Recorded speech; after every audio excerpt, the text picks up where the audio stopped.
So I wanted to share a new understanding with you today, a particular understanding, and it is about you being the prize.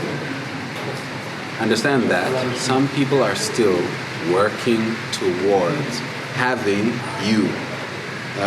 What I mean by this is you, the refinement that you already are, and not the final stage of your evolution. Yeah, the refinement that you already are, because understand, we can sense your future. You as the refinement that you already are too much for some people.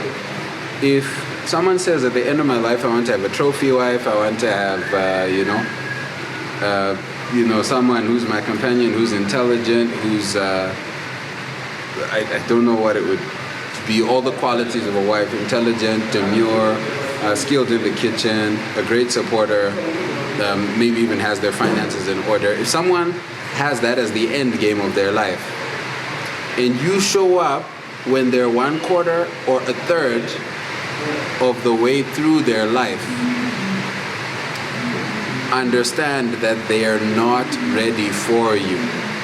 Reason being, they have not acquired the Ferrari that they think they would need in order to be able to have you. They have not acquired the Lamborghini. They have not acquired the riches. They have not acquired the body. They have not acquired whatever it is. Right? They have not become whatever it is that they think is needed in order to have you. The reason that this is important is you need to understand that some people feel like they don't deserve you. And sometimes your isolation is actually because you're too good at the present moment. You are the caliber of person that someone who is 40, 50 years old feels like they deserve. But this 25-year-old that you're going for or thinking about or trying to interact with, or 30-year-old or whatever, we're all somewhere on the spectrum. This person doesn't feel like they deserve you, and therefore you overwhelm them. If you give me suddenly $1 million, or I find $1 million on the street, I will be concerned that I found it, because I don't feel like it's easy to have. If I find $1 on the street, I'll just have it and that's all. And never look back and never look around and never ask anyone whose dollar it was, because it doesn't really matter to me, do you see? This million, I might leave the money, I might report the money to the police station, I might, I'd see what to do about it, but because I feel like I don't deserve it, it changes my interaction with said money. Because the person doesn't feel like they deserve you, it changes your interaction with them. This can be in business, this can be in relationships, this can be in whatever realm of interaction.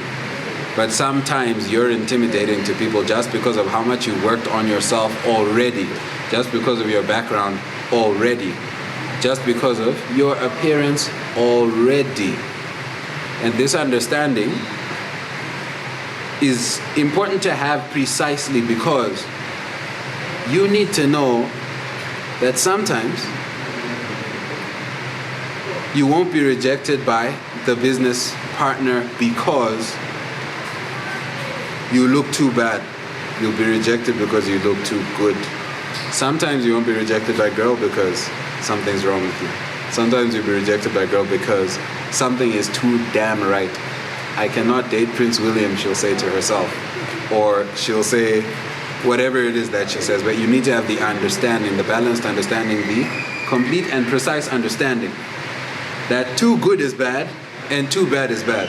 But we're going to go for the better bad of the two, and that's too good. And when you're bad in the too good way, it's a type of bad for a small place where there's small-minded people and undeserving people, but it's still overall good, because when it does come time for a high-minded person, when it does come time for the elevation, when it does come time for the next level, you're ready. It's just not in that city that you live, right?